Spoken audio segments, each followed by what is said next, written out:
இந்த டயட் பண்ணுறதுல ஒரு சந்தோஷமான விஷயம் என்ன தெரியுமா?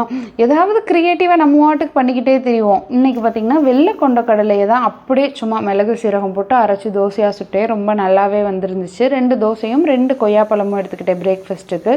அதுக்கு முன்னாடியே பார்த்திங்கன்னா நம்ம ஃப்ளாக்ஸ் சீடும் பம்கின் சீட்ஸும் எப்போவும் நான் ஒரு ஸ்பூன் எடுத்துக்குவேன் இல்லையா சீட் சைக்கிளில், அதை எடுத்துகிட்டு சியா சீடு 1 டம்ளர் குடிச்சிட்டேன்.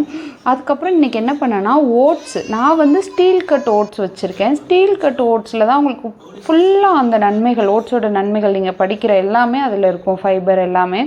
நீங்கள் ரோல்டு வாங்கும்போது அதில் கொஞ்சம் பர்சன்டேஜ் கம்மியாகும். இதே இன்ஸ்டன்ட் ஓட்ஸ் வாங்கினீங்கன்னா அதில் ஒரு நன்மையும் கிடையாது. அதுக்கு நீங்கள் இட்லி தோசையே சாப்பிட்றலாம். தர்பூசணி பழம்னா எங்கள் வீட்டில் எல்லாருக்கும் பிடிக்கும். ஸோ நிறையா இன்றைக்கி ஒரு பழம் ஃபுல்லாக சாப்பிட்டுட்டோம்.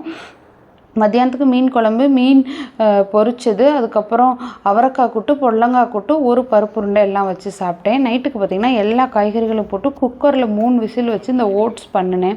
ஏதோ சுமாராக இருக்குன்னு தான் நினச்சேன். எனக்கு இந்த டேஸ்ட் ரொம்ப பிடிச்சிருந்தது. இது எனக்கு பண்ணது தான், பட் அளவு கொஞ்சம் கூட செஞ்சுட்டனால என் பசங்களும் சேர்ந்து சாப்பிட்டாங்க. சூப்பராக இருந்தது.